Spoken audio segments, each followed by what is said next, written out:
9:10 de la noche.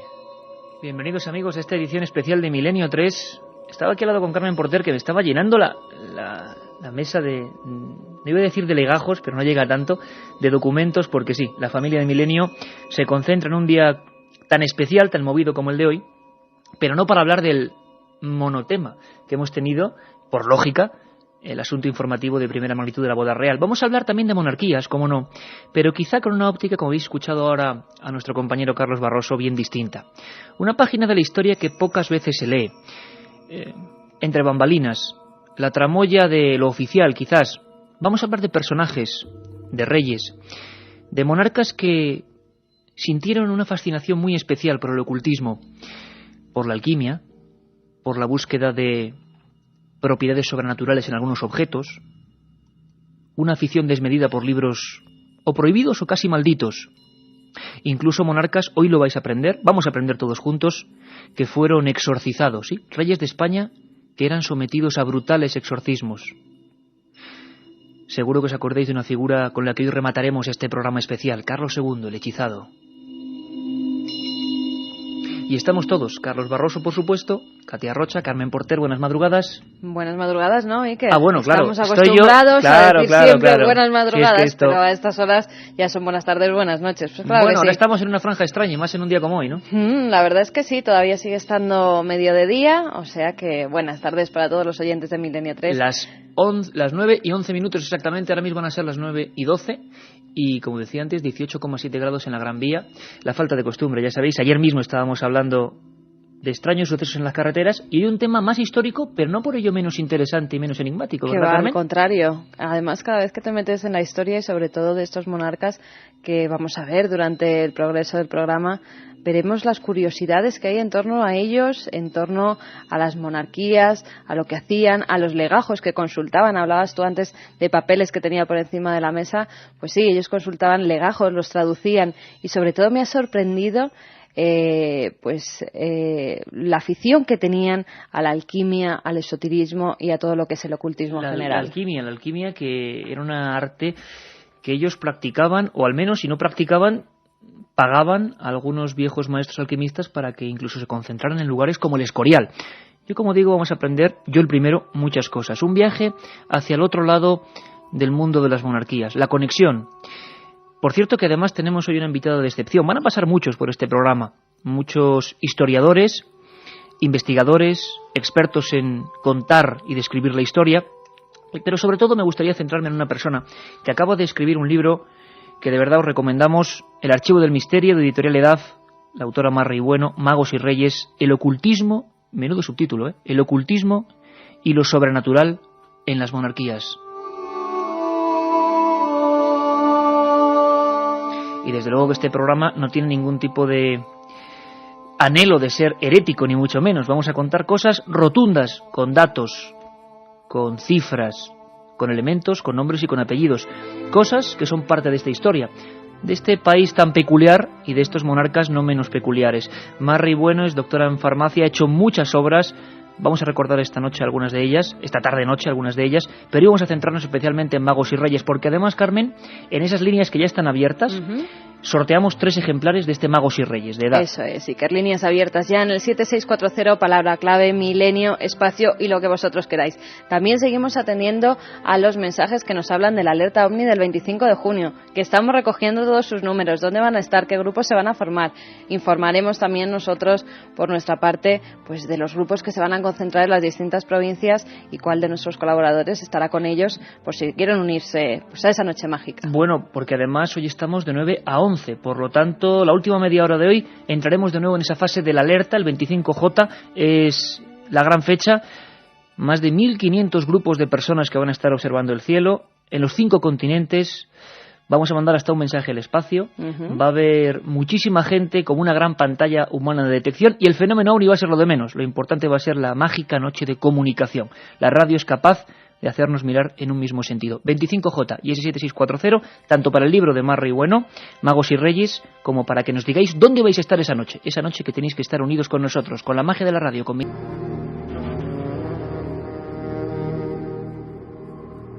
A Marra y Bueno, yo en este mismo libro la identificaba con un personaje casi de aventuras, porque nos lo imaginamos siempre, no lo imaginamos, es que es verdad, entre esos legajos que decía Carmen, sacando, indagando, escrutando con la lupa de la historia algunos hechos que no son muy bien conocidos y que son apasionantes. Mar Ribueno, bienvenida a este programa Milenio 3, a esta casa en el Estudio 1. Muchas gracias, Iker. Oye, Mar, yo no sé si no creo que sea herético hablar de magos y reyes, porque lo cierto es que lo sobrenatural siempre ha estado muy presente. ¿Desde cuándo? ¿Podríamos hacer un cálculo más o menos desde cuáles son los primeros monarcas que sienten un interés desmedido quizá por estas malas artes, consideradas malas artes? Tenemos que decir que no es herético desde el punto de vista de que todo lo que se dice en este libro está demostrado documentalmente. O sea, no hay nada de invención ni nada de imaginación por mi parte. Es todo demostrado documentalmente. Podríamos remontarnos a los orígenes de la historia. Siempre digo lo mismo, la magia acompaña al hombre desde los orígenes mismos de la historia. En el caso concreto, si nos ceñimos a nuestro país, si nos ceñimos a la península ibérica, porque en aquel momento no era España tal y como hoy en día la conocemos, yo decidí empezar el libro con Alfonso X el Sabio. Quizás porque tiene una importancia básica. Él es el que promueve toda una serie de traducciones en la Escuela de Traductores de Toledo, que no crea él, pero que la desarrolla en la profundidad con la que la conocemos. Un lugar emblemático, ¿no, Mar? Esa escuela. Sí, una escuela en la que se va a traducir todo el saber, toda la ciencia que nos traen los árabes, ¿no? España es el reducto de la ciencia árabe, donde llega toda la ciencia. Debemos pensar que no viene solamente del pueblo árabe, sino que es una transmisión desde el más lejano oriente. Entonces tenemos que pensar la evolución que sufre toda esa transmisión desde China, India, Persia, avanzando por toda la costa norte de África y llegando hasta España. Y por cierto, estas músicas que nos pone José Antonio Hernández, que hoy está auténticamente regio en la nave del misterio, vamos a viajar hasta la escuela, o a lo que quedó de ella, de Traductores de Toledo, con Luis Bausa, también profesor de la Universidad de Castilla-La Mancha, y vamos a conocer esos puntos de los que nos habla Mar Rey. Mar, comentabas Alfonso X, en tu libro hay una parte casi sobrecogedora para quien no conozca esas escenas de la historia. Yo lo he pasado un poco mal leyendo esa parte. Fue un hombre que se enfrentó a una cosa que hoy nos parece una barbaridad, pero que ocurría en España: asesinatos rituales y muchas veces de niños. Sí, es todo el tema de los asesinatos rituales que los cristianos atribuían a los judíos. No hay casos. De hecho, Alfonso X legisla. Es uno de los primeros grandes legisladores de nuestra historia, y hace una legislación relativa a los judíos, ¿no?, que teóricamente asesinaban niños. ¿Se creía eso, que eran los judíos? Se creía, sí, claro, lógicamente, ¿no?, por parte de los cristianos, ¿no?, pues como una intención de rememorar todo lo que había ocurrido en la pasión de Cristo. No sé hasta qué punto pueden ser certificados esos asesinatos rituales, pero la cuestión es que se legisló, y si se legisló fue por algo. Y de hecho fue uno de esos asesinatos, ¿no?, acaecidos a finales del siglo XV, los que provocan, según los expertos en Inquisición, el nacimiento del Santo Tribunal de la Inquisición española, que tanta importancia va a tener a lo largo de los siglos siguientes. Importancia clave, y por cierto, Mar, que desde ya te invitamos a un programa solo sobre la Santa Inquisición, que es un tema que piden muchísimo los oyentes. Por cierto, aquí como somos los primeros nosotros que aprendemos constantemente, Alfonso X el Sabio, ¿quién era, Carmen? Alfonso X el Sabio nació en 1221, fue rey de Castilla y de León, era hijo de Fernando III y de Beatriz de Suabia. Era un apasionado de la astrología, de la adivinación, de la magia y de cualquier aspecto del saber en general. Su nombre figura al frente de un elevado número de libros que componen una extensa colección dedicada a las ciencias ocultas, a la alquimia, a la astronomía, a la astrología y sobre todo a la magia. Muchos de estos estaban escritos en lenguas inaccesibles para la época, y de no ser porque se encargó de buscar eruditos en diversos idiomas capaces de traducir estos textos en latín, pues si no fuera gracias a él no hubieran llegado hasta nuestra época. Pues nos imaginamos un poco a esos hombres. ¿Se pagaban grandes cantidades, Mar? ¿O había una especie de negocio de traductores, de expertos en el esoterismo que se dedicaban a pasar a nuestras lenguas esos libros antiguos?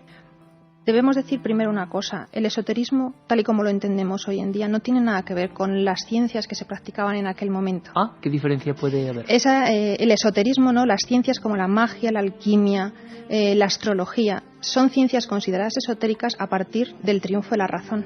O sea, del que antes siglo eran XVIII. partes más del saber. Eran unas partes más del saber, exactamente. La alquimia, de hecho, durante la Edad Media se estuvo planeando introducir en los estudios universitarios del momento, con lo cual son una forma de interrelacionar al hombre con el cosmos, ¿no? Lo que aparece en muchas representaciones posteriormente en la Edad Moderna, el macrocosmos y el microcosmos. El microcosmos el hombre, el macrocosmos el universo que le rodea, las influencias. Todas estas ciencias vienen a estudiar esa interrelación. No tiene nada que ver con el esoterismo, con los echadores de cartas, con las cartas astrales que se puedan ver hoy en día. Todas esas prácticas actuales se heredan de las de entonces, pero entonces eran consideradas ciencias. Qué curioso, ¿eh? Yo creo que hoy es programa de lápiz y papel, ¿eh? Ayer era un programa de miedo, Carmen, hoy es programa de lápiz y papel porque creo que vamos a saber muchísimas cosas. Esoterismo, siempre con ese tono un poco peyorativo, ¿no? Y sin embargo, hace unos cuantos siglos, en las más altas cunas del saber, eran eso, ciencia. Pues si te parece, Mar, Carmen y de todo el equipo, vamos a viajar a la historia. Ella hablaba de un asesinato ritual muy concreto que ocurría en Toledo, al parecer ocurría en Toledo. Se le llamó Santo Niño de la Guardia. Sí. Y nuestro compañero Rafael Romigorance, esa voz antigua de este programa, quería hablar de lo que se publicaba en algunos edictos en torno a estos terribles hechos. Había auténtico miedo social. Se hablaba de bandas. Recordad que hace poco hablábamos en nuestro horario del viernes a 1:30 de sociedades secretas españolas, pues casi, pero en la antigüedad, de bandas que raptaban niños y algunas recreaban la pasión en vivo con esos niños. Hubo auténtico miedo. Escuchad a nuestro compañero Rafael Herrero y poneos un poco sobre todo en situación. En aquellos finales del siglo XV, momento de convulsión máxima, y hacia 1489 se hacían cosas como esta. Oyemos decir que en algunos lugares los judíos ficieron en el día del Viernes Santo, remembranza de la pasión de nuestro Señor Jesucristo, en manera de escarnio, furtando los niños e poniéndolos en la cruz, o faciendo imágenes de cera, e crucificándolas cuando los niños no pueden haber.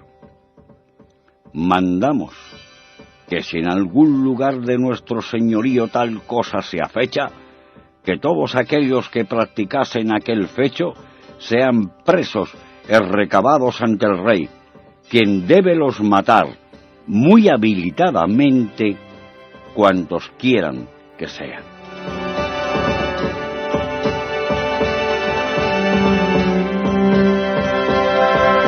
Pues ya nos están llegando muchas preguntas a 7640, palabra clave, milenio y lo que queráis. Ya sabéis, podéis preguntar sobre el tema que tratamos hoy, el misterio en las monarquías, y también decirnos dónde vais a estar ese día 25 de junio.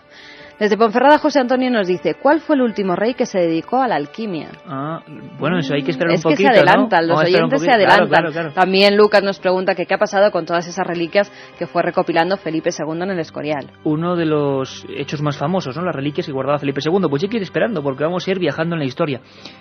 Marrey, autora de Magos y Reyes, como de otros muchos libros, por ejemplo, Alquimia, uno de tus libros, que además es esencial para comprender esa ciencia que desde luego tantos desvelos provocó en la antigüedad. Pero con estos niños, con este caso del niño de la Guardia, al final parece que pudo ser una ficción. ¿Realmente los judíos crucificaban niños o era una excusa para expulsar a los judíos? ¿Qué llegó a pasar en aquellos momentos en Toledo? Aún se guarda una pintura, parece ser, en la entrada de la Catedral de Toledo, sí, donde se cuenta ese martirio del niño Cristobalito, ¿no? El niño de la Guardia.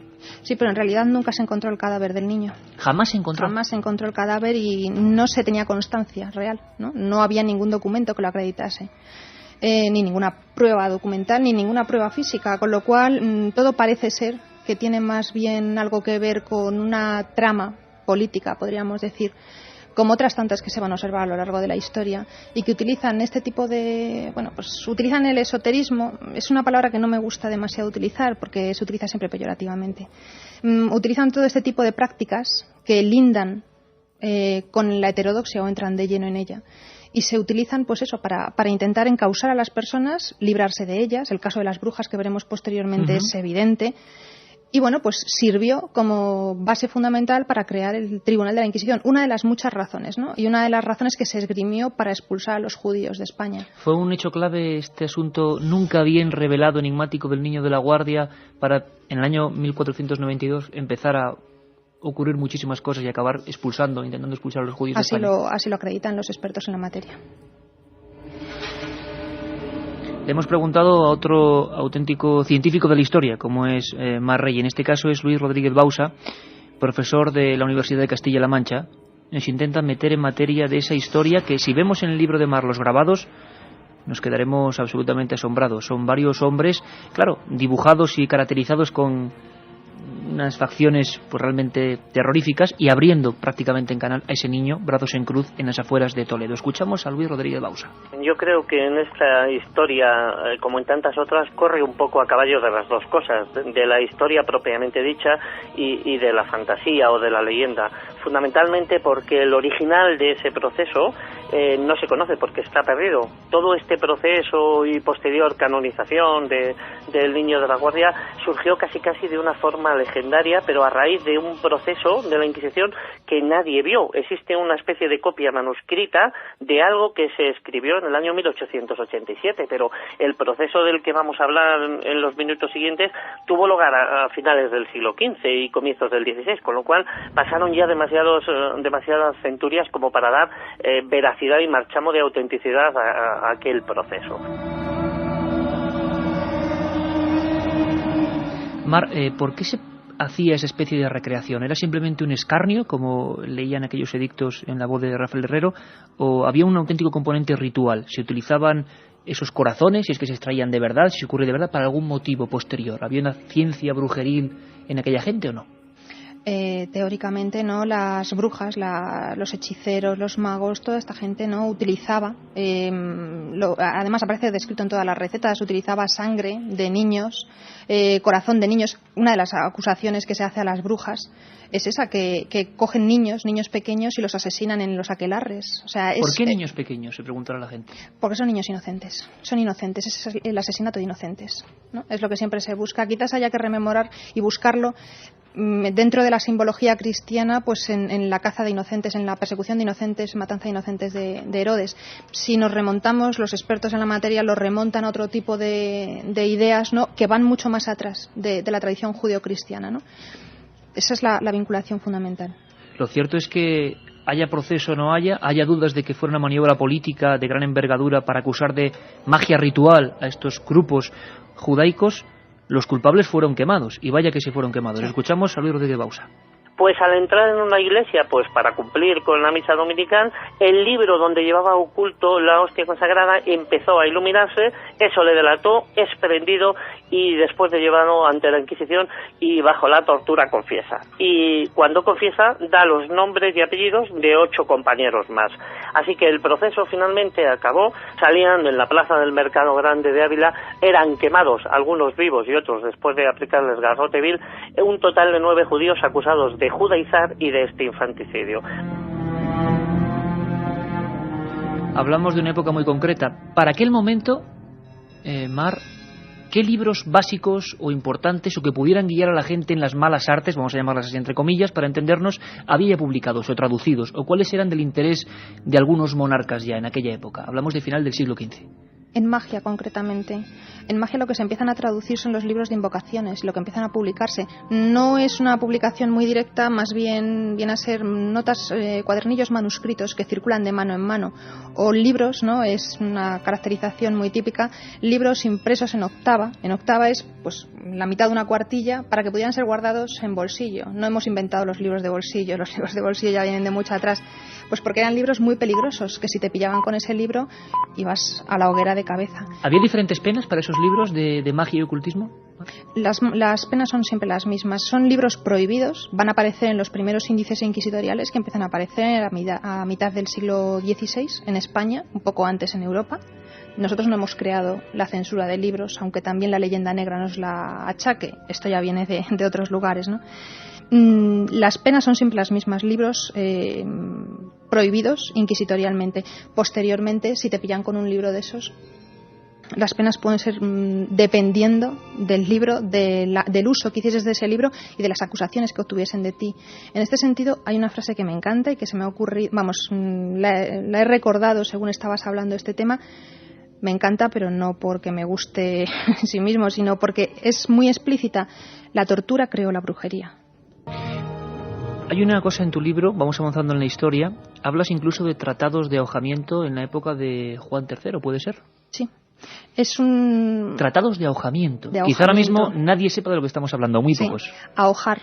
Ahogar, según describen los diccionarios de la época, quiere decir con la visión, la influencia que tenían las mujeres, malas mujeres siempre. En estas historias las mujeres nos llevamos siempre la peor parte, porque siempre son mujeres las que hacen malas artes y malas prácticas, ¿no? Claro, las mujeres son el símbolo del demonio, eso está claro en toda la historia, y sobre todo en la historia cristiana. Estas mujeres, a través de sus ojos, podían inficcionar, se decía, o sea, meter... Inficcionar. Sí, en malas sustancias, ¿no? Provocar enfermedades. Ese es el origen de muchas de los que se siguen manteniendo hoy en día, ¿no? Los niños a los que se les cuelga amuletos del cuello, ¿no? Porque normalmente es siempre hacia niños, por ese poder que tenían sobre esos niños inocentes, ¿no? Que no podían defenderse. Entonces, los tratados de ahogamiento son muy característicos del momento, y es una creencia que no tiene nada de herética, porque es una creencia común entre filósofos y médicos del momento. Y Mar, por ejemplo, hay en el monarca Juan III, que ¿quién era, por cierto, Carmen? Juan III fue rey de Castilla desde 1406, que nació, hasta 1454. Era hijo de Enrique III y de Catalina de Lancaster. Al morir su padre, su tío Fernando de Antequera actuó como regente hasta 1419, que es él cuando empieza a reinar. Este hombre, del que quizá tengamos mucha menos información a nivel, desde luego, de reliquias y magia, como lo iremos con Carlos V o Felipe II, este hombre, ¿qué tuvo que ver con esa persecución en torno a los ahojadores o a ese tipo de brujerías? Él directamente no, los eruditos que le rodeaban en la corte. Siempre el rey estaba rodeado, Mar, para que nos hagamos una idea, de una serie de sabios, de consejeros en estos temas. Sí, claro, siempre. Es un rey absoluto, debemos pensar en un rey absoluto que tiene poder sobre vidas, personas y territorios, pero siempre está rodeado de una corte, ¿no? No es una corte como la que hoy en día entendamos. En España, desde la restauración de la monarquía, no hay corte, ¿no? Pero en aquel momento sí, a lo largo de toda la historia, y ha influido muy poderosamente, ¿no? Las personas que rodeaban al monarca. Dentro de esa corte y dentro de los personajes que escriben textos de ahogamiento, nos encontramos con obispos. Hemos de pensar que es una época en la que los ilustrados, las personas que tienen conocimientos, las personas doctas, son siempre personas vinculadas con la Iglesia. No, el alcance de la ciencia no iba más allá, no había muchas personas que pudiesen dedicarse a la ciencia como hoy en día, ¿no? Era un arte reservado a eruditos, normalmente, a personas de alto standing social y sobre todo a monjes. En este caso empiezan a escribirse una serie de tratados, y fuera de este vínculo, de esta relación con monjes, encontramos a un personaje fascinante que todo el mundo conoce, estoy convencida, aunque solamente sea por el nombre, que es Enrique de Villena, el falso marqués de Villena. Nunca fue marqués, ¿no? Es un bastardo real, con una formación extraordinaria, con una biblioteca fastuosa. Vamos a dejarlo ahí un momentito, Mar, sí. Vamos a dejar un poquito la incógnita. El mago Villena, o Enrique Villena, un personaje al que dedicas gran parte o una parte importante también del libro, figura clave para entender este mundo de la monarquía y el ocultismo, y en el que nos vamos a sumar. Fenómenos extraños, misterios sin resolver. Milenio 3, en la SER. Katia Rocha, ¿tú sabes quién es Enrique de Villena o no? Pues sí que lo sé. Lo que pasa es que es impresionante porque en el colegio estas cosas nos enseñan, preparando antes la información de Alfonso X el Sabio, claro. Yo recuerdo que me enseñaron que tenía una biblioteca estupenda y que creó la Escuela de Traductores de Toledo, y gracias a Carmen Porter y al libro Magos y Reyes, que hoy sorteamos de la editorial de la Edad, dentro de la colección del Misterio, pues mandando un mensaje al 7640, los oyentes se lo pueden llevar y enterarse como me estoy enterando yo. Bueno, vamos a más rey bueno, Magos y Reyes. Hay que cambiar los programas de los colegios, yo creo. Bueno, a ver, no... Bueno, vamos a lo importante. Hay un oyente más que te pregunta que por qué no le has llamado a los Reyes Magos en lugar de Magos y Reyes. Bueno, quizá además sí. Evidente, ¿no? Bueno, otro oyente nos dice que le gustó mucho además tu libro de alquimia, que era muy bibliográfico, pero que le gustaría practicarlo y que le gustaría que escribieras una segunda parte. Un momento, Katia, aunque sea muy brevemente, Mar. Alquimia, que es para otro programa desde luego, pero ¿aún hay gente que practica hoy eso de la alquimia? Sí. ¿Todavía hoy? Sí. Bueno, pues lo contaremos desde luego. Sí. Un oyente que nos dice que se llama Emma y que cree que todos los seres humanos tienen las mismas inquietudes y miedos, sean monarcas, intelectuales o de otra condición. Buena lección el tema de hoy. Eugenio de Valdemoro nos dice que hay constancia cierta de que Alfonso VI de León y Castilla junto con el Cid abrieron el Arca de Santa de Oviedo. Pues en ese tema... A mí me pilla también, nos ha pillado. Sí, pues bueno, si nos puede mandar pero más que es lo bueno de los oyentes, que siempre dan argumentos para seguir indagando y abrir nuevas pistas. Andoni de Valencia nos pregunta que si fueron los Borgia tan oscuros como se cree. Hombre, hoy vamos a hablar sobre todo del tema español, ¿no? Pero desde luego, Mar, habría mucho que hablar de este mismo asunto trasplantado a otros países europeos, ¿no? Sí, por supuesto. Yo he intentado recoger algunos en el libro, pero no todos, lógicamente. Es imposible, habría que hacer una biblioteca. Sí, habría que hacer más libros. Marcos nos pregunta que por favor contar ya cuál fue el último rey que se dedicó a la alquimia. Tengo una cena y no sé si voy a quedarme hasta el final del programa. Mar, vamos a ver si... Hay que quedarse hasta el final de Milenio siempre, pero cuéntanos, Mar, ¿el último rey que quizá tuvo pasión por la alquimia, cuál sería? Pasión. El último rey que sabemos que le aplicaron remedios alquímicos, que yo tenga constancia, fue Carlos II. El hechizado. El hechizado. Al que dedicaremos, por supuesto, unos cuantos minutos importantes. Además, de una figura que siempre da una cosa. Para que sepáis, vamos incluso a recordar, ¿te acuerdas, Carmen, lo que nos contaba aquí Paul Nashi? Sí, que me acuerdo una historia además alucinante. Que tiene que ver con Carlos II, ¿no? Y que pasó muy cerquita de aquí. En el castillo de San Martín de Valdeiglesias, con un hombre obsesionado, no por la alquimia, sino por la figura de Carlos II. Mar, tú dedicaste un libro solo a este personaje. Sí, mi primer libro. Que era El hechizado, El hechizado, ¿no? así titulado, sí. Bueno, pues preparaos porque va a haber muchas cosas. 7640, Katia. Los 3 libros, Magos y Reyes, escritos por Mar Rey y editados por la colección de DAF.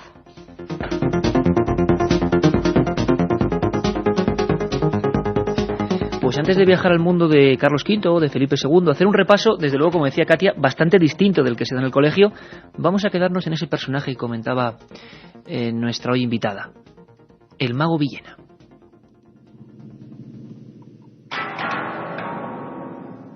¿Por qué lo consideras clave? ¿Por qué es una persona emblemática en todo esto?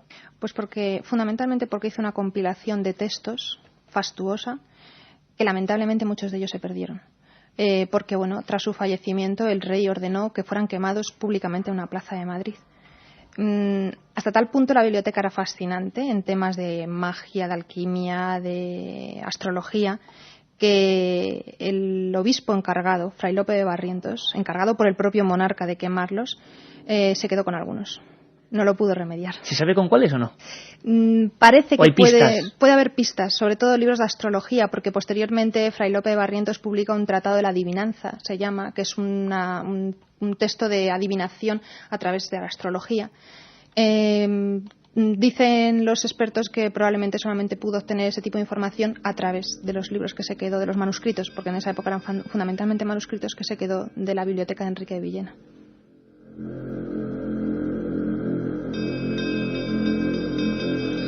Qué maravilla, Carmen, esas bibliotecas, te imaginas, ¿no?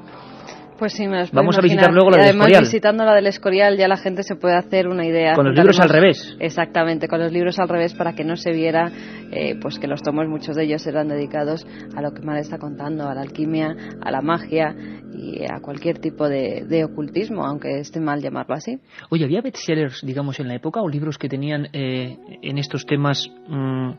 digámoslo así, un mayor número de lectores, quizá no en ejemplares, por supuesto, obras únicas, pero que motivaban una mayor pasión por parte de los que podían consultarlos, libros más célebres que otros? Sí, mira, precisamente ayer lo estábamos comentando, estábamos dando un curso de los orígenes, la introducción a los orígenes de la química en el CSIC, y comentábamos precisamente este tema. Los grandes bestsellers del momento son los llamados libros de secretos. Libros de secretos, qué bonito. Libros de secretos donde se recopilan secretos de la naturaleza, ¿no? Desde recetas alquímicas hasta todo tipo de prácticas pues para obtener piedras preciosas, para obtener oro, prácticas vinculadas normalmente con la alquimia, pero también otro tipo muy amplio de prácticas, ¿no? Y de cuál es el mejor momento para cortarse el pelo. Estas cosas que nos cuentan nuestras abuelas, ¿no? Y que tú dices... Tienen una tradición y un origen, ¿no? Claro que tiene una tradición y un origen. Se ha calculado que aproximadamente los libros de secretos, el más famoso, por ejemplo, el libro de secretos de Alejandro Piamontes, Alesso Piamontes, italiano, tuvo del orden de 96 ediciones. 96 ediciones. 96 ediciones. No ya lo pillaremos ahora, Mar? Ya te digo, ojalá. No sé cuántas personas pueden presumir de 96 ediciones. Pocas. Muy pocas personas. Sí, esas son las ediciones. Pues seguimos charlando y en este programa os lo digo, de lápiz y papel. Ya sabéis que Milenio 3 un día es miedo, otro día es asombro y otro día es aprendizaje. Marri Bueno, por cierto, lo hemos dicho antes, pero doctora en farmacia por la Universidad Complutense. Muchos libros, comentaba antes ella El hechizado, su primer libro, Los amantes del arte sagrado, que tenía que ver con la alquimia. Sí. Un libro también muy recomendable. Plantas mágicas, esas plantas que curan y matan, otro tema apasionante. O alquimia. Magos y Reyes va deslizándose por la historia, como dice ella, haría falta una biblioteca, de algunos de los monarcas, tanto que hemos hablado hoy y en estos días de monarquía, y vamos a ver la otra cara.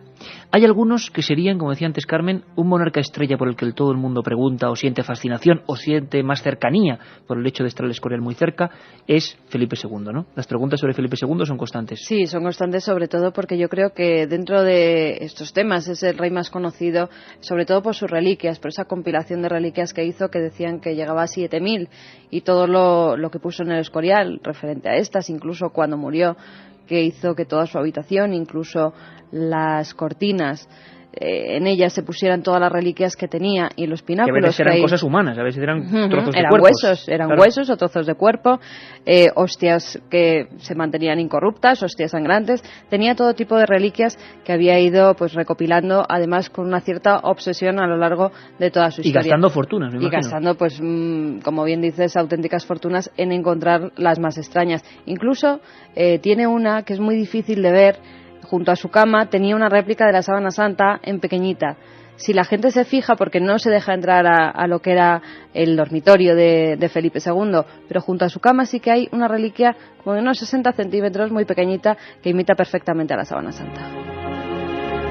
Vamos a preguntarle a un maestro que quiere unirse hoy a nuestra nave del misterio, que viaja hacia la historia en el tiempo esta vez, que es Juan García Atienza. Él hizo un libro también, El lado oculto de Felipe II. La eterna pregunta, que luego vamos a intentar desarrollar. ¿Es cierto, es mito, es real esa relación de Felipe II, esa obsesión concreta con lo extraño? Yo creo que más que afición era una querencia que tenía Felipe II, como tenía en el fondo cualquier ciudadano de la España de su época, y muchas veces retenida precisamente por la enorme influencia que tenía la Inquisición sobre toda la ciudadanía, sobre todos los españoles de aquella época. De todos modos, sí que se sabe que Felipe II tenía una querencia hacia el ocultismo, pero una querencia puramente cristiana. Juan García Atienza, otro de los que nos ha enseñado el otro lado de la historia, creo que casi con un centenar de libros ya publicados.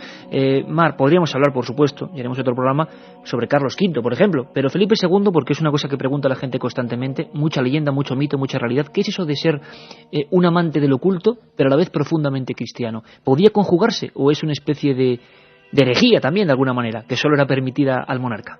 No, son dos personalidades que conviven en una misma persona. De la misma manera, siempre lo digo, que por ejemplo en la persona de Newton, de Isaac Newton, conviven el científico, ¿no?, con el alquimista. Él era alquimista y él practicaba la alquimia, y se piensa que muchos de sus principios matemáticos publicados, la ley de la gravitación universal, viene de las prácticas alquímicas. Es plenamente posible, ¿no?, compaginar ambas prácticas y ambas actividades. Vuelvo a repetir, no tenemos que pensar que todo este tipo de prácticas son herejías. Sí son así consideradas por la Iglesia. ¿Por la Iglesia sí? Por la Iglesia sí, claro, lógicamente. Pero debemos pensar, ¿y por qué son consideradas así por la Iglesia? Pues por una razón evidente, porque entraban en su terreno, en su propio terreno de influencia, ¿no? ¿Quién le va a decir a Felipe II lo que tenía que hacer y lo que no tenía que hacer? ¿Quién?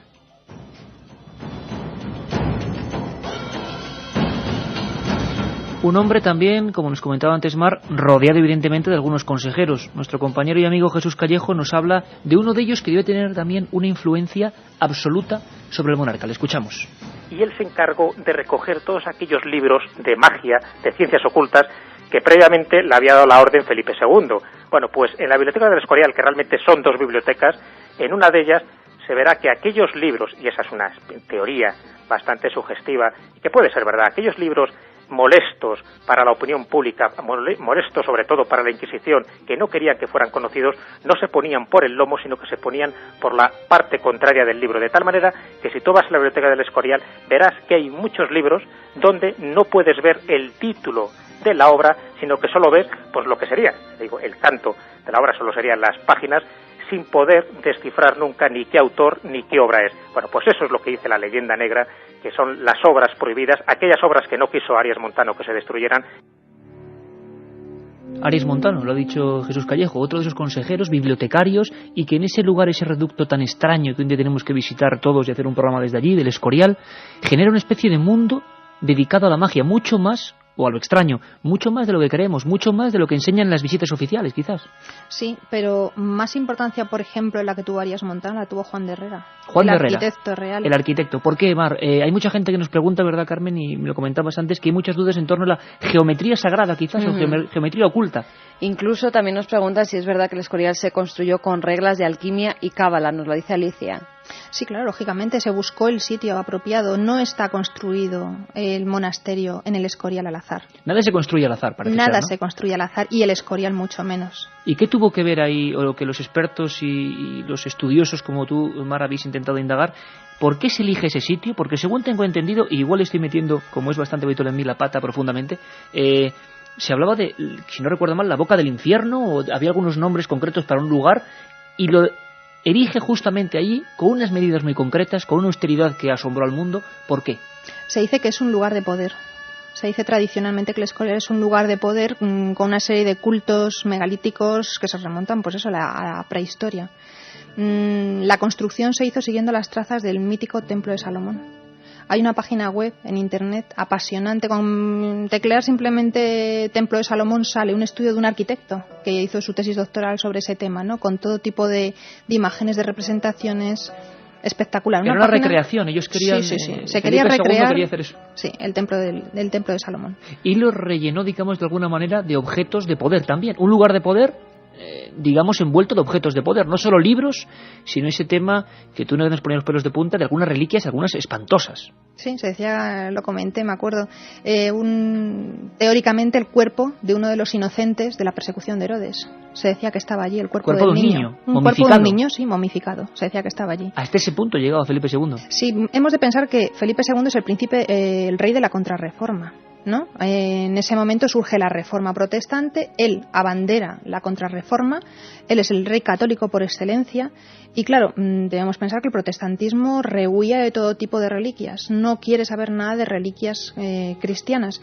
Conclusión, Felipe II, con una red de corresponsales y de personas que le debían mucho, monarcas de distintos países europeos que le debían mucho, porque era el monarca absoluto y el monarca donde no se ponía el sol, en cuyos dominios no se ponía el sol, le enviaban todo este tipo de reliquias porque sabían que él le apasionaban.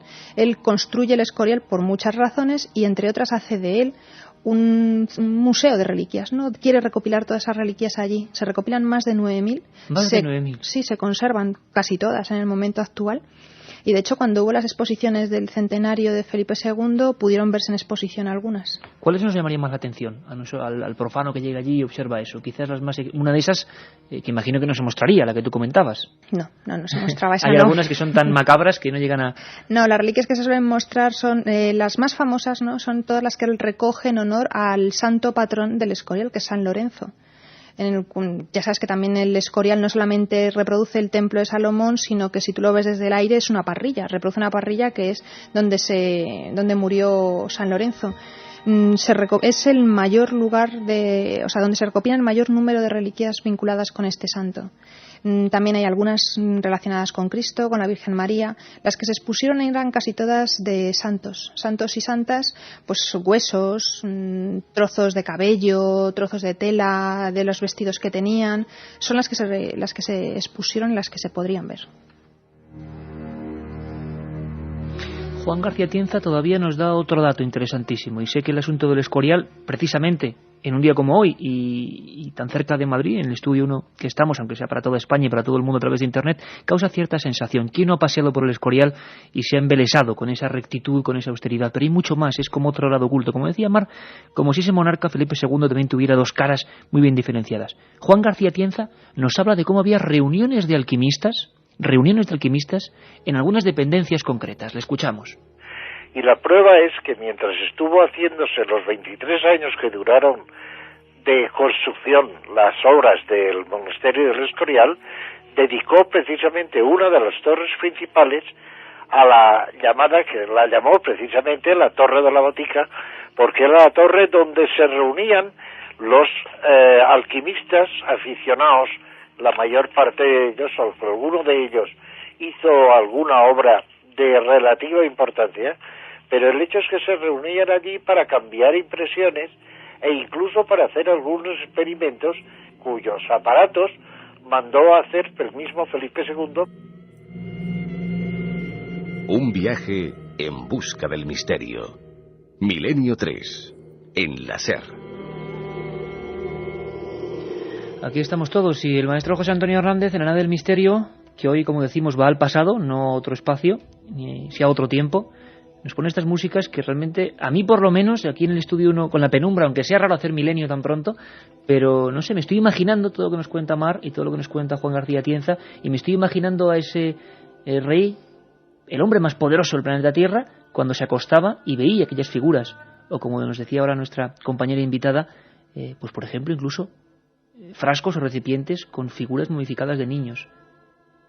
Digamos así, la resulta de aquella noche macabra de los inocentes. Hay muchas historias en esos 35.000 metros cuadrados, ¿no? Hay muchas historias y algunas aluden a la aparición de un extraño perro. Casi a comienzos de las obras del monasterio, muchas personas son testigos de cómo un siniestro perro negro que arrastraba una gran cadena paseaba por los alrededores. Los monjes franciscanos aseguraron haber observado cómo el animal daba increíbles saltos a la luz de la luna y sus aullidos, que describieron como si no fueran de este mundo, se oían durante toda la noche. Se llegó a decir que se trataba de Cancerbero, el mitológico monstruo que protegía las puertas del infierno. El padre Villacastín y 3 monjes más dieron con el perro en uno de los subterráneos. Se encontraba atado y su dueño era un personaje de la corte que lo creía perdido hace tiempo.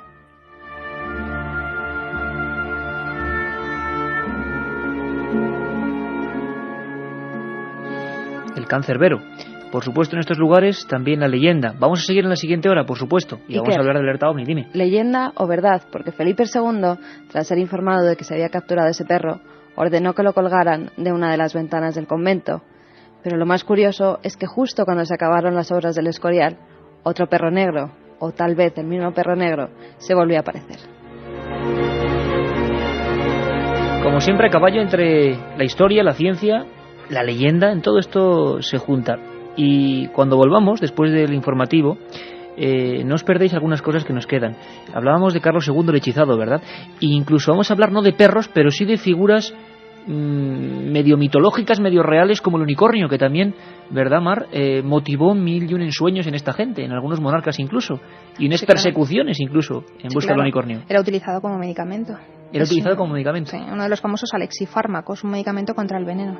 Contra las ponzoñas, ¿no? Exactamente. Bueno, pues vamos a también ponernos un poco todos de aventureros y si nos acompañáis en este viaje vamos a ir detrás del mítico unicornio. Casi nada. Katia, que ya estás por aquí.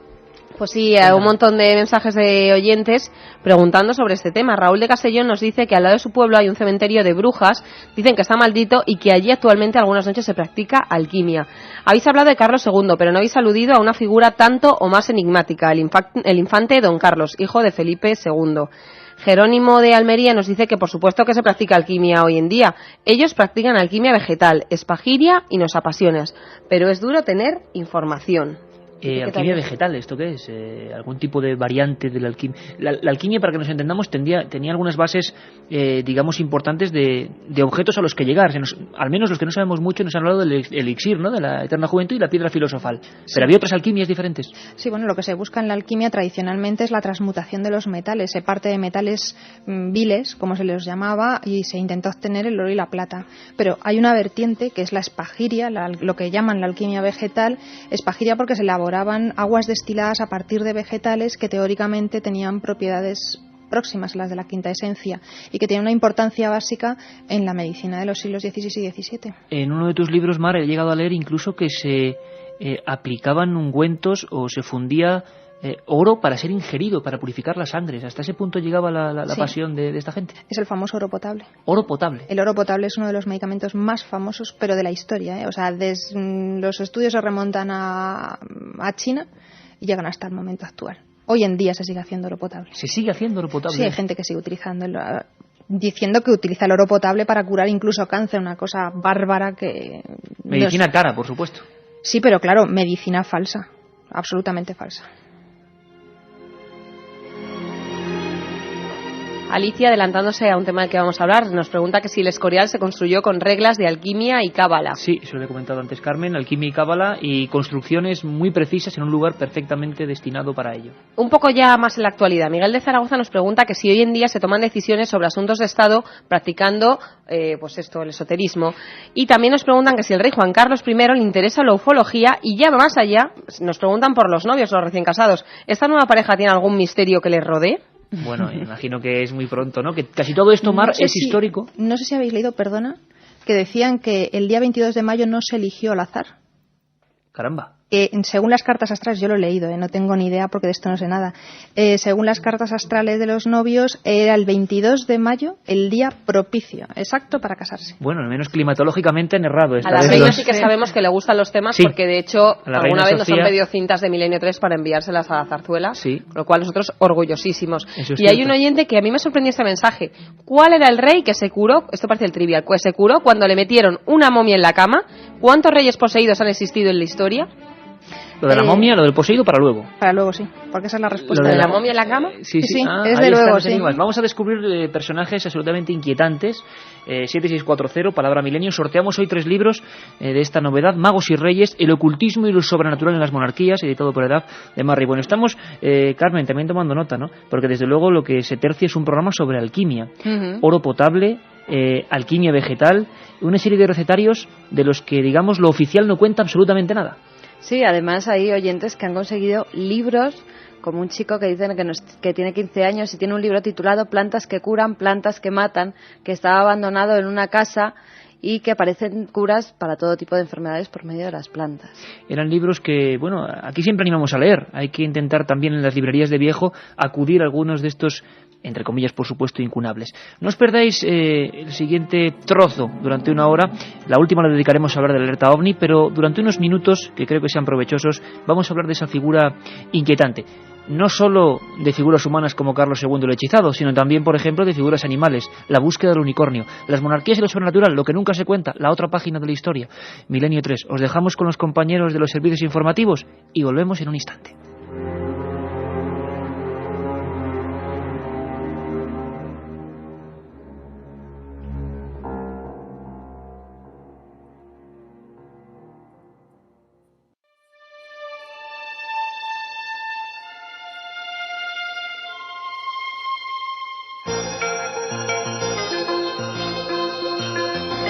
Milenio 3, en la cadena SER, con Iker Jiménez.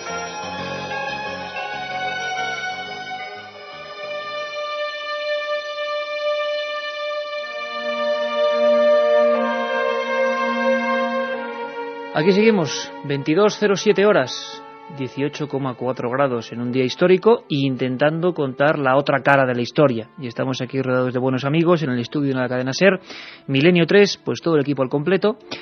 Hemos hablado de un montón de cosas, hemos viajado desde Alfonso X a las persecuciones de brujas de Juan III, hemos hablado de la obsesión por las reliquias de Felipe II, y nos quedan varias cosas por contar, aunque habrá que hacer varios programas, aunque sé que es mi eterna cantinela, pero hablábamos, tú hablabas, Carmen, de un misterioso perro, la leyenda de un perro que se aparecía en el Escorial, lugar clave, y dejábamos pendiente una historia que tiene que ver con la fauna, pero que también tiene que ver con la magia, el unicornio, y tú hablabas, Mar, totalmente seria, de que era un animal perseguido, un animal de fábula o de realidad, y se intentaban buscar sustancias de su cuerno en concreto, para paliar males. Sí, se utilizaba su cuerno en terapéutica. La pregunta es, ¿el cuerno de quién? Porque el unicornio es un animal mitológico. Exacto. Esta es una leyenda que viene desde la Edad Media. Nosotros debemos pensar que tenemos una cultura muy visual. Todo lo hemos visto y todos sabemos lo que significa porque tenemos la televisión. Pero hay que ponerse en la Edad Media, donde no hay libros, los grabados son muy escasos, los dibujos muchísimo más. Entonces son leyendas que cuentan, historias que se cuentan de un animal que existe en la India. Claro, imagínate quién había podido ir a la India, en la Europa del momento también. Un animal que tiene el cuerpo de un caballo y que tiene un gran cuerno en la frente. Lo que se estaba describiendo era el rinoceronte. Pero claro, si tú lo intentas asemejar, dibujar un rinoceronte por una descripción como la que yo te estoy haciendo, pues dibujas un unicornio, es lo más parecido. Ese es el unicornio terrestre llamado, ¿no? El cuerno de rinoceronte, que de hecho hoy en día se sigue utilizando en la India como afrodisíaco. Está perseguida la caza y captura de rinocerontes porque se matan en cantidades impresionantes porque se sigue utilizando como afrodisíaco. En el siglo XVI surge la teoría de que, bueno, no solamente hay unicornios terrestres, sino que también hay unicornios marinos, porque los pescadores irlandeses descubren un animal, un cetáceo marino, también con un gran cuerno. ¿Qué cetáceo es? El narval. El narval, cuyo cuerno, si ahora lo estamos viendo todos, porque este programa hay que pedir un poco de esfuerzo para que la gente vea el tiempo que escucha, pero esa especie de pequeño vallenato, algo así, con una especie de cuerno de unicornio en todo el morro, ¿no? Que dicen que es un diente. Sí, que dicen que es un diente, así helicoidal, muy largo. Se utilizaban, es un medicamento que se utiliza pulverizado, pues diciendo que se utiliza, como te he dicho antes, como alexifármaco contra venenos. También lo que se hacía es que con el cuerno se tallaba y se hacían copas, y se decía que el vino que se ponía en esa copa y que se ingería estaba libre de todo antídoto, o sea, de todo veneno. Yo creo que seguían utilizando a las personas que probaban, los grandes y los poderosos, que eran los que tenían acceso a este tipo de reliquias, pues seguían teniendo su catador al lado, ¿no? Y si el catador caía fulminado por la bebida, daba igual que lo bebieran en el vaso del unicornio, que no nos atrevían a probarlo, ¿no? En el testamento de Felipe II se conservan varios unicornios y que se van manteniendo a lo largo de la familia, porque yo he consultado el testamento de Carlos II y se siguen manteniendo los cuernos de unicornio. O sea que Felipe II, Felipe III, Felipe IV, Carlos II creían en la existencia real y terrena del famoso unicornio. Sí, pero no solamente ellos, todo el mundo. Todo el mundo. Todo el mundo tenía creencia en ese tipo de animales y en ese tipo de medicamentos. El unicornio es una prueba más, es el ejemplo más característico de lo que yo llamo la botica mágica, pero hay otros muchos ejemplos, por ejemplo el de las piedras bezoares. Piedras bezoares. Piedras bezoares, esa es una leyenda preciosa, que decía que son las lágrimas de unas cabras especiales que existían en la zona de Afganistán, de Pakistán. Claro, lugares totalmente inaccesibles, claro, donde nadie podía ir. Claro, ese es el misterio y esa es la gracia, ¿no? Traer medicamentos de zonas muy lejanas para cobrarlos a precios insultantes. Se decía que estas cabras, cuando eran picadas por animales ponzoñosos, por víboras, por serpientes, corrían a un arroyo cercano. Yo siempre digo, las imágenes que yo veo de Afganistán o de Pakistán, pues tampoco es que yo vea mucho arroyo cercano, pero bueno, la leyenda decía que el arroyo estaba cerca. Corrían, se sumergían todo el cuerpo, excepto la cabeza, y lloraban lágrimas de dolor. Y esas lágrimas, esto sí que es un suceso paranormal, en contacto con el agua, solidificaban. Cosa curiosísima, porque lo normal es que se diluyesen. Solidificaban y daban lugar a las piedras bezoares. ¿Qué son las piedras bezoares en realidad? Pues son cálculos que se forman en el estómago de los rumiantes. Se conocían las piedras bezoares orientales, que son estas que vienen de Afganistán, y cuando los españoles llegaron a América se vio que las vicuñas y las llamas también tenían piedras bezoares en sus estómagos. Y entonces se habla de las piedras bezoares occidentales. ¿Qué se hacía? Pues unas piedras así pequeñitas se engarzaban y se colgaban cerca del corazón, porque decían que eran medicamentos cordiales que quitaban la melancolía, es decir, son los antidepresivos del pasado.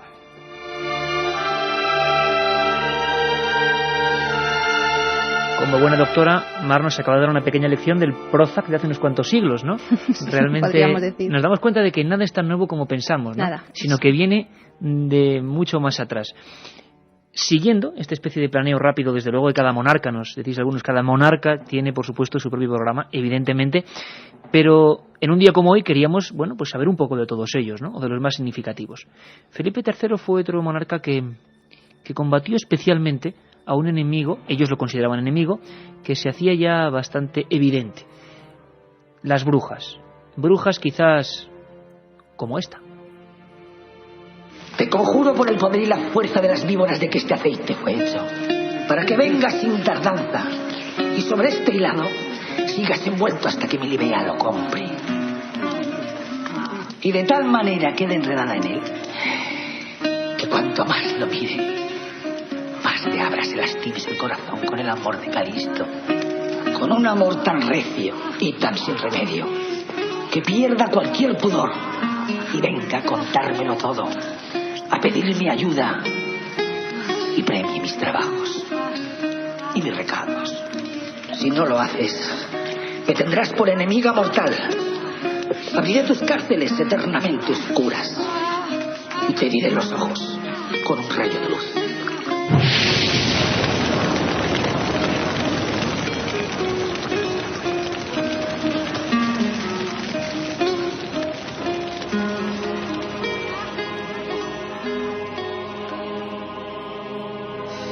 brujerías, hechizos de amor, concentraciones, aquelarres, ¿llegaron a ser un problema para algunos monarcas como Felipe III?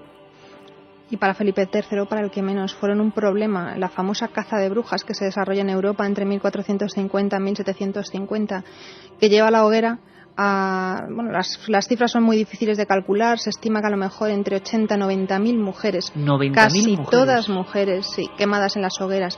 Y no solamente en España. España fue el país, y España e Italia fueron los países que menos brujas quemaron. Sin embargo, la leyenda o la fama nos ha puesto al revés, ¿no? La fama, esa estadística. Sí, la fama de la leyenda negra, sí. Pero en el caso de las brujas, no. Quien quemó brujas fueron los alemanes. Los alemanes y los franceses quemaron una cantidad espantosa de brujas. ¿En España qué puntos concretos podríamos saber en esta época de estos monarcas que se quemaron más brujas? ¿O hay procesos concretos bien conocidos? El proceso más conocido, el proceso por excelencia de brujería español es el de las brujas de Zugarramurdi, en el País Vasco.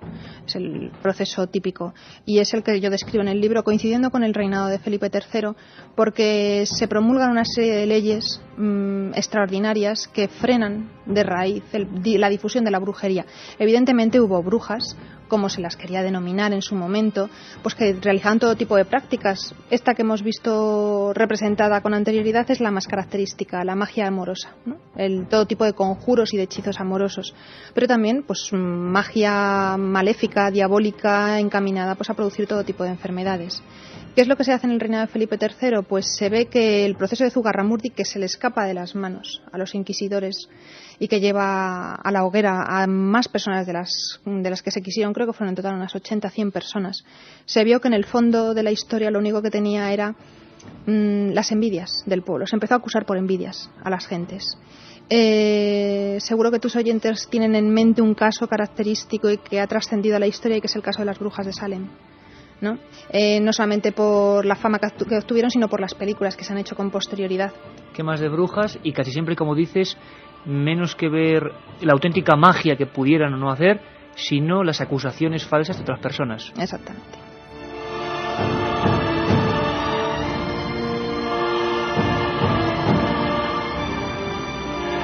De aquella época son también los llamados martillos de brujas, o tratados contra ellas por escrito, digámoslo así. Son anteriores. ¿Anteriores? Sí, el famoso martillo de brujas, el Malleus Maleficarum, escrito por 2 inquisidores alemanes, aparece en 1486.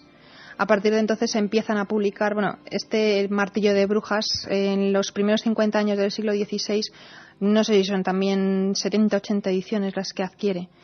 Son tratados misóginos, terribles, lees unas cosas bárbaras. Y a partir de ahí se empiezan a publicar, los inquisidores empiezan a publicar manuales en los que se dice cómo perseguir a las brujas, cuáles son sus características y cómo llevarlas a la hoguera.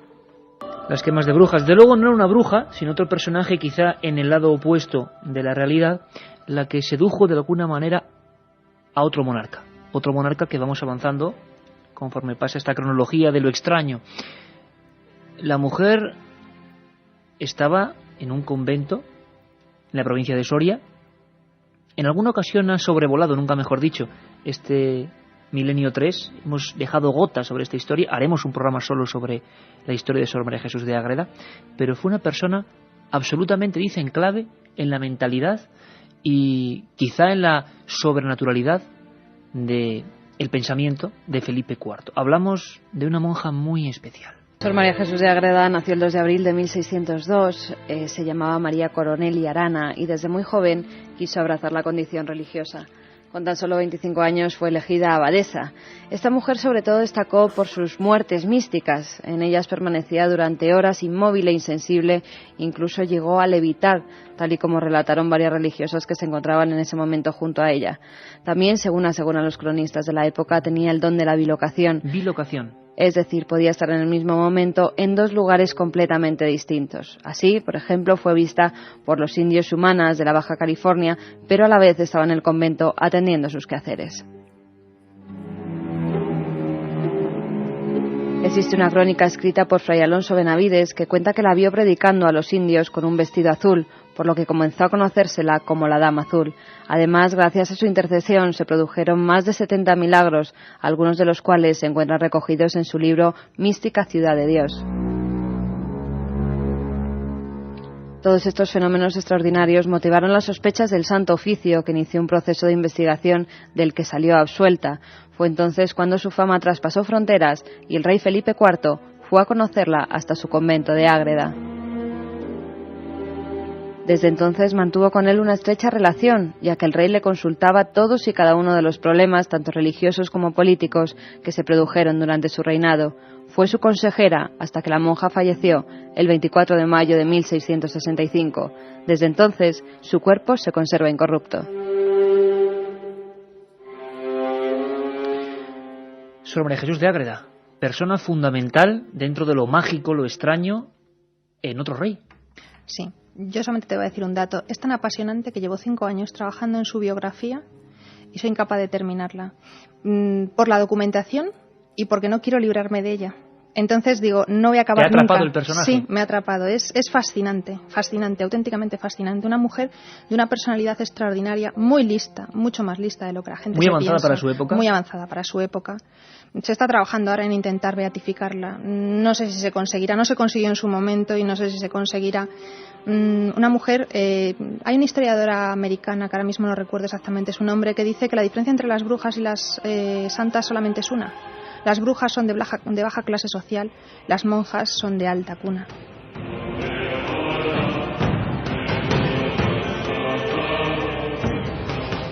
Por supuesto, y ya sabes, Mar, que esto es para otra historia, y Javier Sierra también tendrá mucho que contarnos, y nuestros amigos, porque nosotros hemos viajado también a ese convento. ¿Y cómo podía describir, aunque sea para con nuestros amigos hoy, y que preguntarán a través del 7640, cómo es posible, se ha resuelto el misterio, Mar, de cómo esa monja en un convento de clausura describía tierras de América, y a su vez en América, antes de la llegada de los conquistadores, se decía que había aparecido una dama azul que les había cristianizado y enseñado la cruz? ¿Ese misterio increíble se ha resuelto de alguna manera? No se ha resuelto. No se ha resuelto. De hecho, esa es la cuestión por la cual no se la beatifica, ¿no? Podría ser doctora de la Iglesia como Santa Teresa de Jesús. ¿Y no esto crees tú que le perjudica entonces? Sí, por supuesto que le perjudica, porque la bilocación es uno de los milagros que la Iglesia explica de una manera más complicada. Entonces, sobre la bilocación se procura pasar de puntillas, porque es muy difícil de explicar. Esa es la razón por la cual en el momento actual se intenta no ocultar, porque no se oculta, pero sí dar menos importancia a todo lo que significa la evangelización de Nuevo México y resaltar otras características de Sor María. No dejó la documentación escrita, que permanece suya, no nos dice la realidad del tema. Las declaraciones que se hicieron y que hizo ella, las hizo siendo muy joven, tenía tan solo 23, 24 años. Posteriormente, ya cuando es una mujer madura, con 40 años, las segundas interrogaciones que se le hacen, se cuida muy mucho de decir lo que dijo en aquel momento. Lo dice todo muy, pues eso, para no pillarse los dedos, porque sabía que la Inquisición estaba detrás de ella. A partir de ese momento intenta olvidarlo, intenta ocultar ese periodo de su vida, ¿no?, en el que teóricamente se bilocó y evangelizó a los indios de Nuevo México, y se centra más en un papel fundamental para la historia de España, que es el ser consejera privada de Felipe IV. ¿Y por qué Felipe IV tenía esta, digamos, obsesión con ella, en el sentido de, bueno, era una monja de clausura?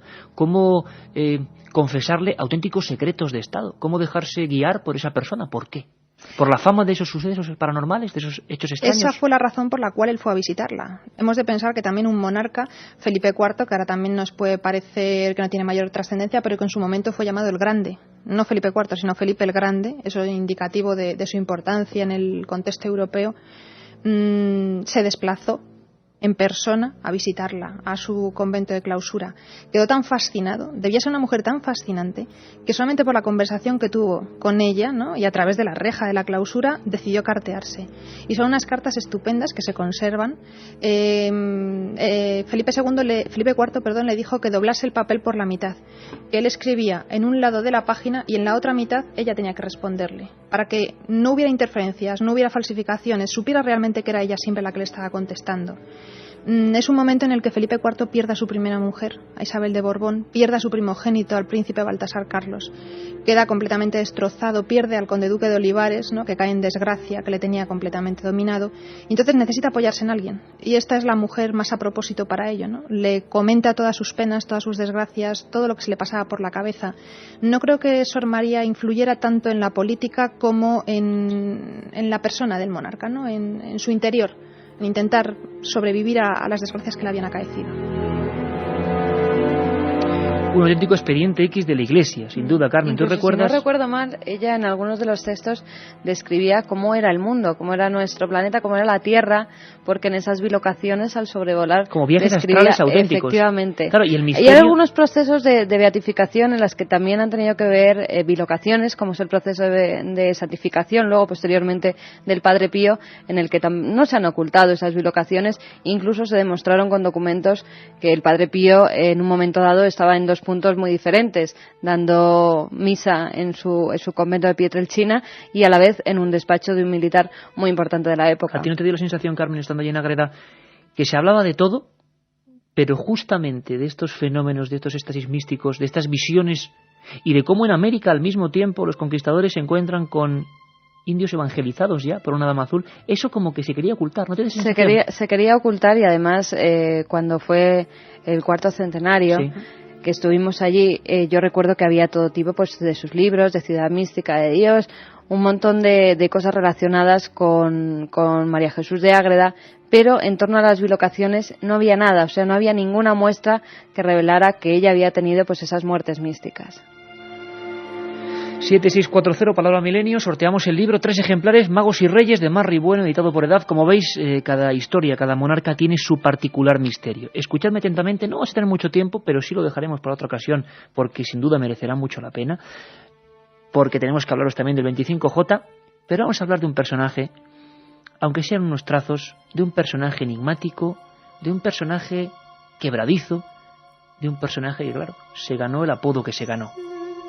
Escuchad a Carlos Barros.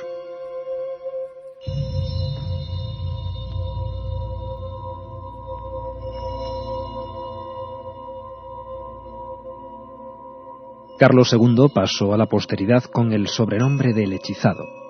De apariencia física quebrada y mirada huidiza, el monarca vivió obsesionado por su aspecto, convencido de que había sido víctima de una terrible maldición.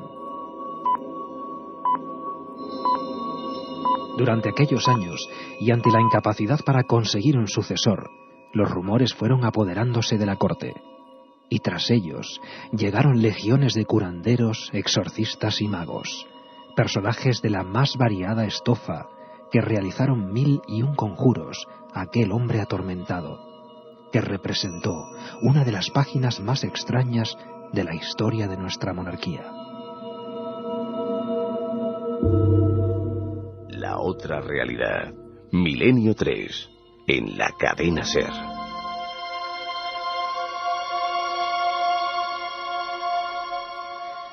Carlos II, al que le dedicaste un libro del que hablas en este Magos y Reyes. Si hablamos de reyes y misterio, desde luego creo que el número 1 casi del escalafón, ¿no? Sí, en el caso español yo creo que sí. Aunque solamente sea por el sobrenombre con el que ha pasado la historia, ¿no? El hechizado. ¿De dónde le viene ese sobrenombre?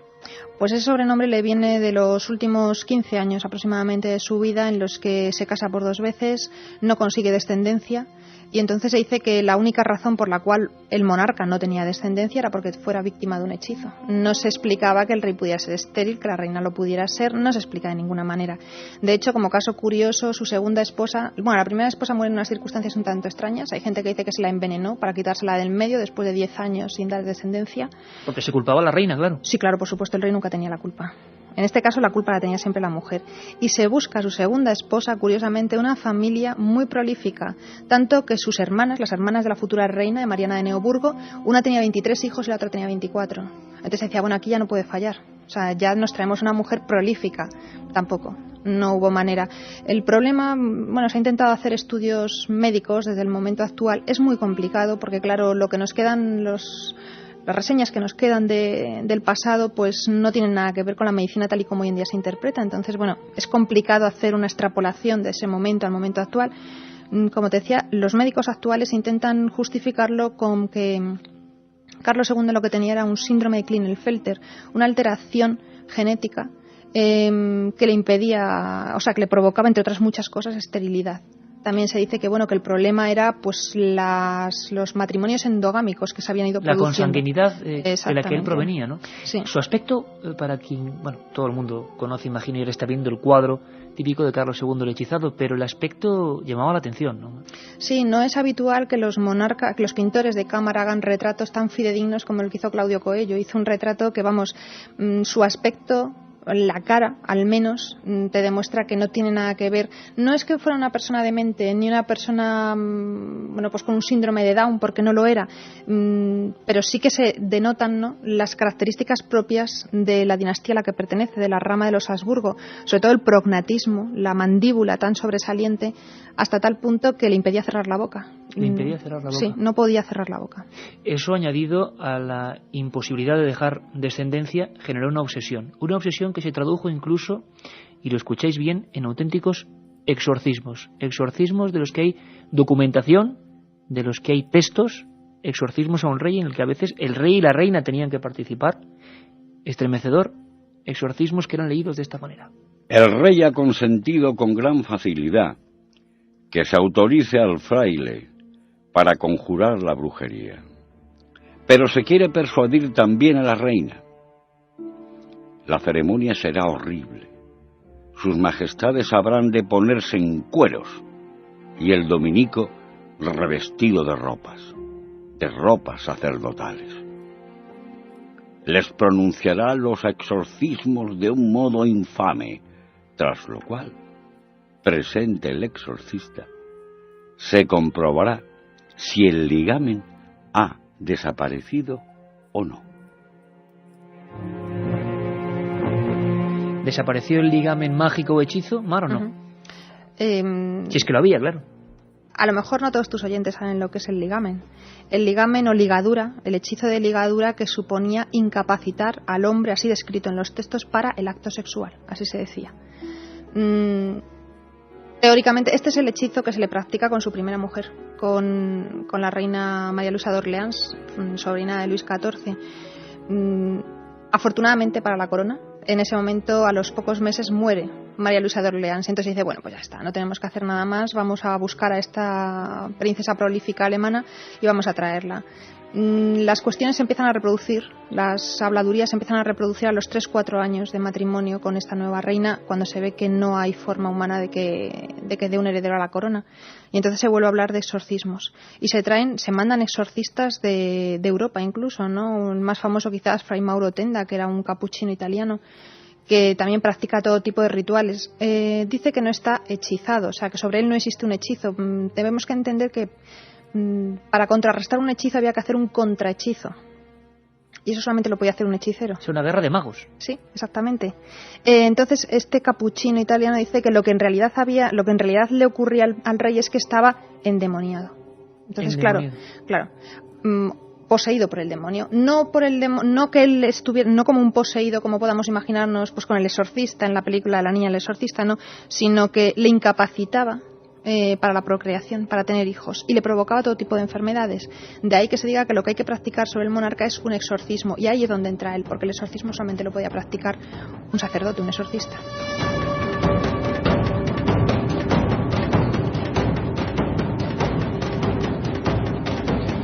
Las escenas que tuvieron que vivirse son terribles. La vida de Carlos II, que es todo un poema, acabó atormentado, imagino, por estas causas, porque nunca pudo tener descendencia. Nunca. Y además se establecieron bandos de poder en el palacio sobre los posibles monarcas que sucederían al rey. Como todas las cortes europeas estaban entrelazadas por lazos de sangre, ¿no? Todos eran parientes en mayor o menor grado, pues se establecen dos bandos muy importantes, el austríaco y el francés. Y en la propia corte española también se establecen esos dos bandos. Entonces es como una lucha de poder entre ambos, ¿no?, para ver quién consigue salirse con la suya y hacer triunfar a su candidato. Hasta tal punto que, se le practican todo tipo de exorcismos. Se trae un alquimista, y un alquimista está elaborando un medicamento secreto. Lo conocía el rey y lo sabía el rey. en la calle Leganitos, muy cerca de donde estamos ahora mismo, aquí al lado. Se le establece un laboratorio alquímico secreto y allí está durante 2 años aproximadamente. 2 años. Y Carlos II, del que hablaremos sin duda alguna, llegó a dormir con momias. Sí, durmió con la momia de San Diego de Alcalá. San Diego de Alcalá, que bueno, era un fraile que había vivido en Alcalá de Henares, con mucha fama de santo, de hacer todo tipo de curaciones, pero que era bueno, un simple franciscano, que su fama de santidad, ¿no?, y de hacedor de milagros fue utilizada por Felipe II con su hijo, con el príncipe don Carlos del que hemos hablado. En el príncipe don Carlos, que ha comentado también uno de tus oyentes, no tiene tanto que ver la vertiente que él tuviera como ocultista o como mago o como aficionado a todos estos temas, ¿no?, sino la leyenda negra que se le ha achacado. No tiene nada que ver.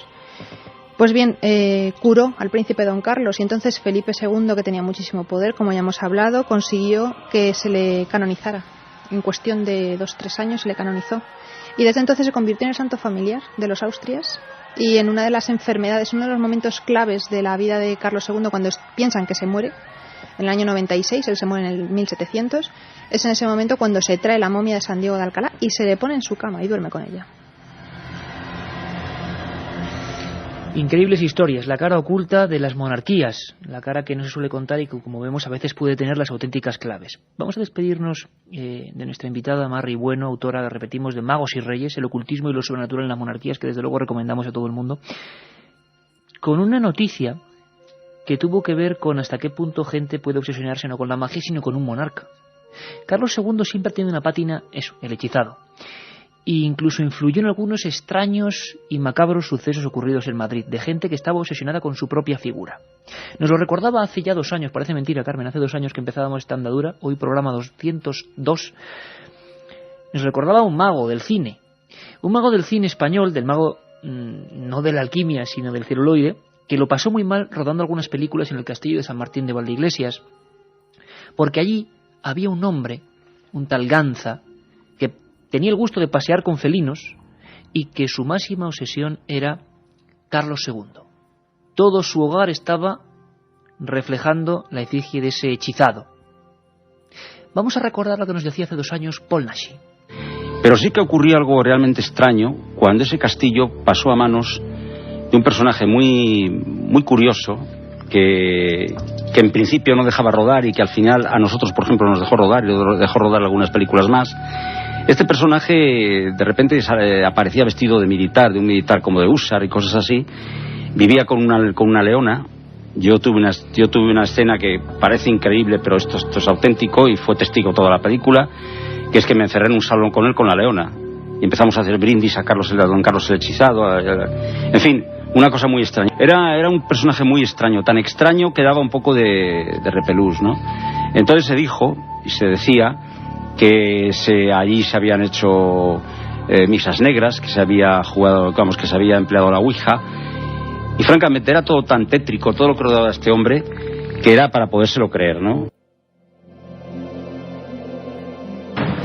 Paul Naschy, hablándonos de un hombre que quería casi entrar en contacto con la efigie y que se creía prácticamente reencarnado ni más ni menos que de Carlos II el hechizado, y convirtió su castillo en una especie de panteón recordatorio, ¿no? Pero hubo sucesos extraños en los que entraremos en profundidad, pero que acabaron con un extraño suicidio también delante de ese cuadro, ¿no? Efectivamente, Iker.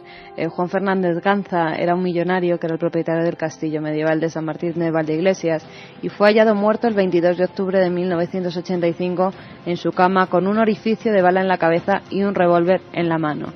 Este hombre, que era conocido como el señor del castillo entre los vecinos del pueblo, era sobre todo llamado por su pasión por el ocultismo, el alcohol y los leones, con el que, como decía Paul Naschy, llegó a vivir incluso en ese edificio. Los vecinos aseguraron que en el edificio se celebraban todo tipo de orgías y rituales, sesiones en las que se invocaban los espíritus y que siempre se celebraban en la sala de armas. Incluso en algunas de esas sesiones llegó a invocar al espíritu de Carlos II como personaje clave en toda su vida, ¿no? Efectivamente. Se dice también que utilizaba la ouija para mantener todo ese tipo de contacto con los espíritus y que él creía que en alguna de las ocasiones sí que había mantenido contacto con Carlos II. Acostumbraba a pasear por las calles de San Martín sobre uno de sus caballos, perfectamente uniformado, con botas de montar, con gorra y con fusta.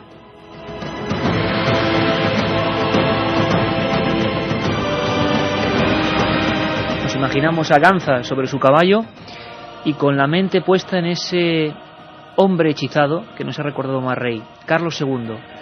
Unos lóbregos pasillos de ese castillo y cuadros, reproducciones, dibujos, recreaciones propias con la efigie de ese hombre, como nos comentaba nuestra invitada, con la mandíbula que no podía ni cerrar la boca, esa tez blanquecina, ese aspecto casi, si podemos decirlo hoy, cada hora y 40 minutos, que espero que hayan disfrutado nuestros oyentes, este viaje. Cada historia es una historia absolutamente mucho más densa, por supuesto, pero creo que hemos puesto, al menos en antecedentes, a mucha gente. A veces las monarquías tenían muchas más cosas apasionantes que no se cuentan, ¿no? Exactamente, como yo digo, la historia no solamente es una sucesión de guerras y de batallas, sino de muchísimas más cosas en las que nuestra compañera Marrey, doctora en farmacia y autora de este libro, ha querido investigar con toda la pasión y con toda la objetividad, que es lo importante. Te invitamos muy pronto a esta casa en penumbra, pero espero que acogedora, de Milenio 3. Yo encantada siempre. Muchas gracias, Iker. Un abrazo más. Y nosotros no terminamos, que seguimos y esperamos vuestros mensajes 7640. Ahora en torno, aunque había muchos, ¿verdad, Carmen? Había algunos terroríficos de la monja de Ágreda, por ejemplo, de Carlos II, ya ni me imagino que estarán llegando.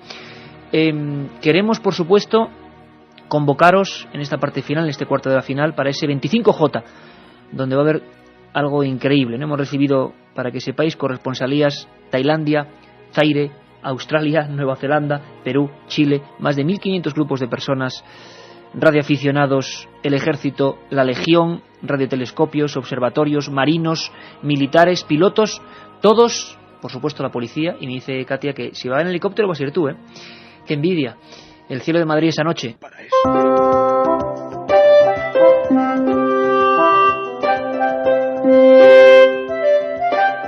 25 de junio. Alerta 2004.